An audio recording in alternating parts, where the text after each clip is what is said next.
Hello, welcome to the Fineprint. Today we'll be discussing Xi's rapid military purge, Taiwan, and what it means for us here in Singapore. When Xi Jinping rose to power in 2012, he promised to rejuvenate China into a world-class military power and reinstate their global standing.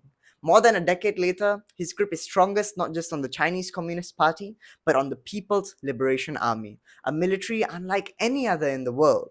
Unlike other modern militaries, which are accountable to their states, the PLA is answerable only to the CCP.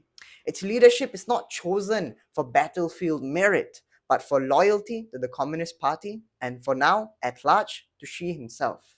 Over Xi's 3 terms in power, this loyalty has been tested and reshuffled in unprecedented ways. Since 2023 alone, at least 14 generals, many of them his very own appointees, have vanished or been investigated.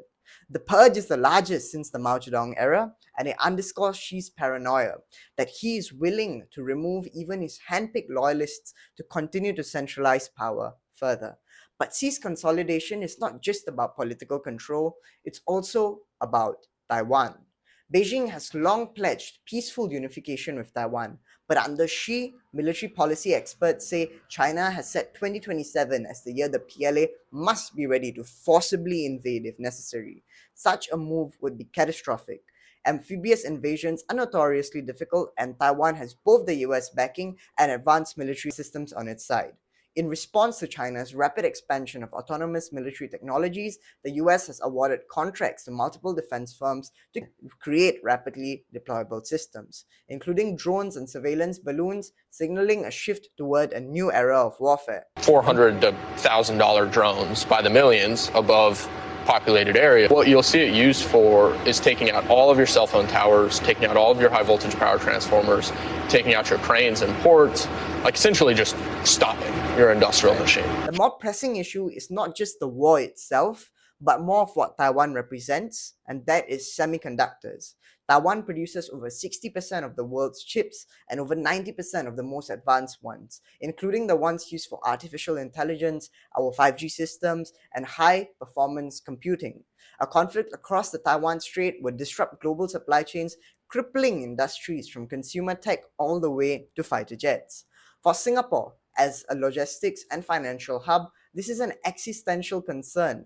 Our economy runs on stability and open trade, and any escalation could simply choke shipping routes through the South China Sea, disrupt semiconductor supply chains, and force Singapore to make very difficult choices. So by tying the PLA, the People's Liberation Army, so tightly to his personal authority, Xi is simply reshaping China's military into an instrument of party power rather than national defense. Promotions are secured not through merit but through allegiance to Xi, as I mentioned before. Xi is also expected to extend his rule into a 4th term, making him China's longest-serving leader since Mao. His approach to government is clear: absolute centralization, raw power, and unquestioned control. So as US and China tensions harden, the chessboard is being reset in Asia. Singapore, and by extension, the entire region, cannot simply spectate. The choices ahead are uncomfortable for the many. Many of our neighbors have already begun to tilt. Malaysia, Indonesia, and Thailand have all joined or expressed interest in joining BRICS, the so-called alternative world order led by China, Russia, and other emerging economies. On paper, BRICS is about multipolarity, giving the global south more say in global governance and creating alternative institutions like the New Development Bank to rival the IMF and World Bank. For countries in Southeast Asia, BRICS offers not just investment capital, but also political cover. But there's definitely an uncomfortable undercurrent as BRICS increasingly reflects the raw centralization of an authoritarian worldview, sovereignty framed as non-interference, economics tied to state power, and loyalty to political elites valued over democratic accountability.